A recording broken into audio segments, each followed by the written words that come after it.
السلام عليكم ورحمة الله وبركاته. magacaygu waa Cabdiraxmaan Axmed waxaan ku magac dheerahay Rigaax Akaadamiyadda Maalafagas ku soo dhawaada dhammaantiin ardayda meel walba aad joogtaan iyo bulshooyinka Soomaaliyeedba waxaan maanta idinla wadaagayaa haddii Rabbi idmo suuqa sarifka lacagaha qalaad inaan marka hore idinka siiyo overview iyo casharkeeni koowaad iyo lesson-keeni koowaad baan aynu maanta kaga hadlano. Su'aasha qof walba isweydiiyo maanta oo Soomaaliyeed waa maxay forex? Waa maxay forex? Uu qof walba oo Soomaaliyeed maanta isweydiiyaa oo suuqan ku cusub. Simply ama si fududba waa suuq caalami ah kaas oo kuu ogolaanaya inaad ku sariftid laba lacagood midba midka kale. haddii aad isku sarifaysid laba lacagood oo kala awood badan deedna sidii aad rabtay ay u dhacaan halka waxaad ka helaysaa faa'iido waa haddii aad tahay sarifle. haddii aad u safraysid dal kale oo aan ahayn dalkaaga waxaad u baahan tahay inaad lacagta aad haysatid aad u sariftid lacagta dalka aad aadayso kaas ayaa la yidhaahdaa kala beddelka ama sarifka.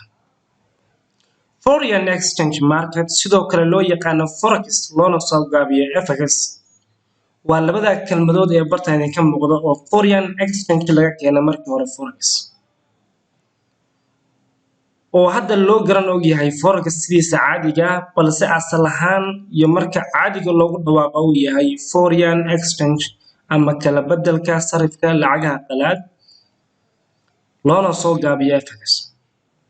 waa suuqa dhaqaale ee adduunka ugu weyn kaasoo lagu kala sarrifo maalinkii lacag dhan $6.6 trillion sida ay qorayso warbixintii ugu dambeysay ee la soo saaray Abriil 2019. waa suuq dhaqaale kan ugu weyn ee maanta caalamka ka jira oo maalintii lacag ahaan la isdhex mariyo $6.6 trillion. run ahaantii markaad cadadka lacagta intaa legaad aragtaan u malayn maayo inuu qof Soomaaliya hadduu forex maanta ka shaqaysto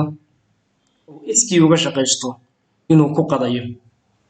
lacag intaa leg maalintii meel dhex marayso inuu qof ku qadayo marka laga reebo qof lacagtiisa intuu soo qaaday u dhiibay qof kale uusan garanahayn inuu suuqan yaqaaniyo in kale kadibna ku yiri ugu shaqee sida maanta Soomaali badan lagu dhacay. waxaan ka afeefanayaa oo aan idinka digayaa qof walba oo Soomaaliyeed inuu barto forex-ka ama suuqan dhaqaale ee adduunka ugu weyn ee maalintii inta lagu kala sarifo halkii aad qof kale lacagtaada u dhiibi lahayd. dadka suuqan ka shaqeeya waxay soo iibsadaan lacag qiimaheedu hooseeyo balse ay ka rajeynayaan inuu qiimaheedu kor waxayna iska iibiyaan lacag qiimaheedu sareeyo balse ay fahansan yihiin inay hoos u dhacayso. graafka xagga hoose idinka muuqda waa suuqyada caalamka ugu waaweyn ee maalintii inta lagu kala sarifo. London stock ama suuqa London ee waxaan ku yiri exchange-ga sarifka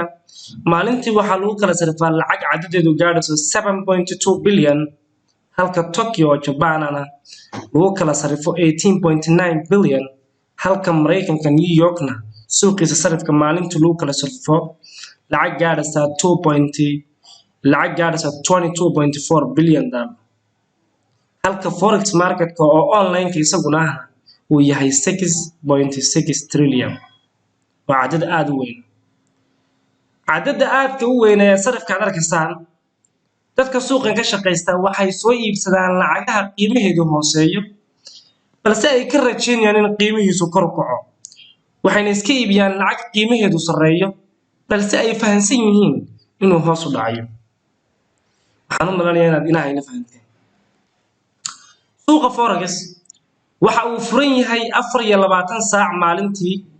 5 cisho usbuucii wuxuu xiran yahay kaliya maalinta Sabtida iyo Axadda waana maalmo nasasho. meelaha suuqyada kale New York iyo sarifyada kale ama suuqyada caadiga ee sarifka ay shaqeeyaan 8 saac oo inta la soo jeedaa halka forex-ku 24 saac maalintii shaqeeyo 2 cisho oo kaliyana la nasto 24 saacna waa meel aad ka shaqeysan karto haddaba su'aasha isweydiinta mudan ayaa ah maxaa la kala sarifaa suuqan simply ama si fudud waxaa la kala sarifaa waa lacag forex waxaad maal gashanaysaa lacagtaada sida adoo maal gashanaya shirkad oo kale faa'iidadu waxay ku xidhan tahay hadba sida lacagtaada aad maal gashatay ay kor ama hoos midkood u raacday ay u aadayso lacagtii aad kor u raacday ama hoos u raacday hadba kii aad u raacday lacagtaasi waa si faa'iido ku xidhan tusaale marka aad lacagta yan iibsanaysid waxaad maal gashatay lacagta Japanese adoo iibsaday kana sugayeen halkii yan lagu sarifayo intaada adigu ku iibsatay lacag ka koraysa halkii yan baa tusaale ahaan waxaad ku iibsatay halkii yan kaba soo qaad halkii euro baa waxaad ku sarifatay 1.13 ama 13 ayaad ku 1.13 baad ku sarifatay maalin ka bacdi ama saacado ka bacdi sarifkii wuxuu gaaray 1.25 qiimihii euro kor buu kacay halkii aad 13 ku iibsatay 1.13 aad ku iibsatay hadda wuxuu marayaa 1.25 faa'iidadaas aad lacagtaada halka yan ama halka euro aad maal gashatay baa forex laga faa'iidaa waxaan u mareynayaa inaad inahan iga fahanteen lacagaha ugu waaweyn ee forex waxaa jira dalal fahmay suuqa forex lacagahooduna yihiin kuwa ugu badan ama ugu waaweyn ee suuqan maalintii lagu kala sarifo waana 8 lacagood sida graafka horteena yaala aad ka aragtaan khariirad dhan baa bartan ku sawiran oo aad arkaysaan iyo dal walba lacagtiisa CAD Canadian dollar baa ka mid ah 8 lacagood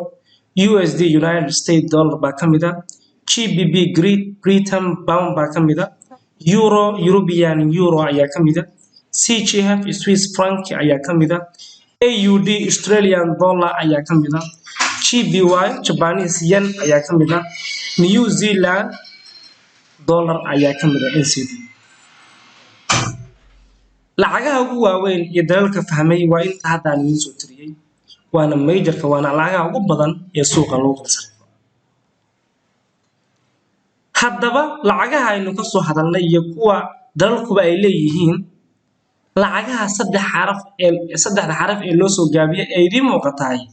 labada hore waxay u taagan yihiin dalka magaciisa halka xarafka saddexaadna uu taagan yahay lacagta magaceeda waxaad koodhka aragtaan oo saddexda xaraf ee USD baa ugu sarreysa countryguna waa United States currency-guna waa dollar marka United States dollar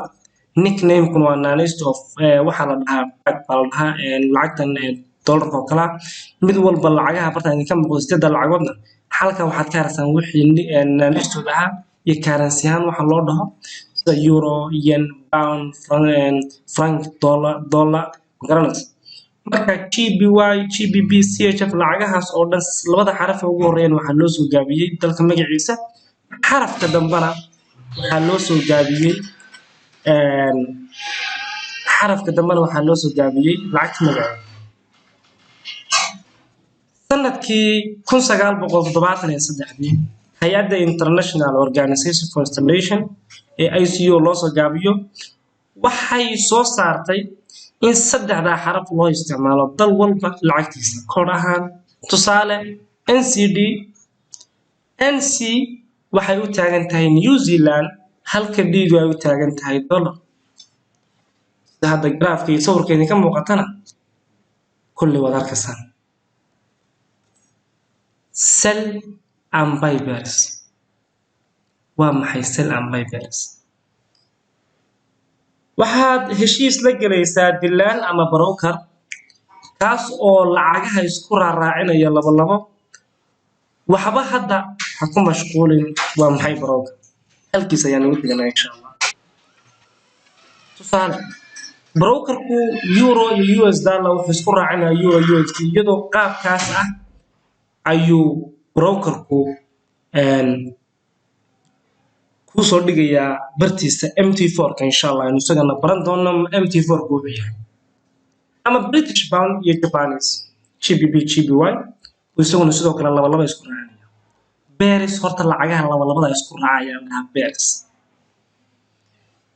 markaad suuqan joogtid lacagaha laba isku raacaya ayaad iska iibinaysaa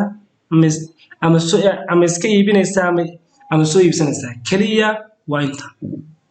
sell iyo buy labada lacagood ee bartayna ka muuqda baarmadna iska iibinaysaa marna soo iibsanaysaa taad forex maqashay kaliya waa inta qiimaha sarifkuna wuxuu ku yimaadaa labadan lacagood yaa awood badan keed iibsataa ama iska iibsaa xilligan la joogo ma GBP-ga awood badan aad iibsataa mise Japanese hadba kii awood badan ayaa dhaqaalaha ama sarifka ugu fiican insha Allah ka faa'iideysa waxaa jira haddaba 3 nooc oo lacagaha isku raaraaca saddexdan nooc waxaa ka mid ah oo koowaad ah majors waxaa ka mid ah crosses iyo tan saddexaad oo exotics mid walba gaarkiisa ayaan insha Allah u sharaxaynaa waa ka koowaad ee the majors waa lacag walba oo ay la socoto US dollar United States dollar lacag walba ay la socoto oo ay ku lamaan tahay ayaa la dhahaa majors Euro USD USD GBY GBP USD USD CAD USD CHF AUD USD iyo NCD USD ayaa ah lacagaha majorska lacagaha waa lacag walba oo dollar ku soo saynu ognahay dollarku waa wadanka ama Mareykanku waa wadanka adduunka ugu dhaqaalaha badan ee maanta hogaaminaya sidaa daraadeed lacagaha isaga la socdo oo dhan ee lagu sarrafayo oo dhan baa awood suuqan kale waana kuwa majorska crosses baa hadda jira waa lacagaha waaweyn balse aysan ku jirin dollar waa lacagaha waaweyn waa European-kii waa GBP waa Great Britain pound-kii waa Euro-gii CAD-kii GBP GBY lacagahaas ayaa la crosses lacagaha lamaanayaasha san isku raacaa ee aan USD ku jirin baa la dhahaa cross hadda USD ku jirtana maxaa la dhahaa aan soo sheegnay waa majors haddaba lacagaha exoticsku waa lacag walba uu leeyahay dal aan dhaqaalihiisu u fiicnayn sida lacagaha waaweyn ee waa lacag walba uu leeyahay dal aan dhaqaalihiisu u fiicnayn sida lacagaha waaweyn ee suuqan aan ka soo sheekeynay balse lagu lamaaneeyay dal ka mid ah kuwa waaweyn sida Brazil Mexico Chile Turkey Saudi Arabia Brazil dhammaan dalalkaas oo dhan oo majorka ama lacagaha crosseska mid ahaan la raacay hadda USD oo kala euro oo kala raacay lacagahaas waa lacagaha yaryar laakiin lagu lamaaneeyay lacagaha dalalka waaweyn ee dhaqaalihiisu kuwaas ayaa la dhahaa exotics inahaas ayaan kusoo gabagabeynayaa maanta forex wuxuu yahay wixii su'aala insha Allah waxaad nagu reebi doontaan commentiga YouTube-keena sidoo kale groupka insha Allah channel-keena MaalFX baad iga soo weydiin doontaan sidoo kale waxaad noogu diri kartaan lambarkeena khaaska ah ee markaad channelka joogtaan aad helaysaan ee MaalFX support team waan salaam ya dhamaantiin assalaamu calaykum wa rahmatullaahi wa barakaatuh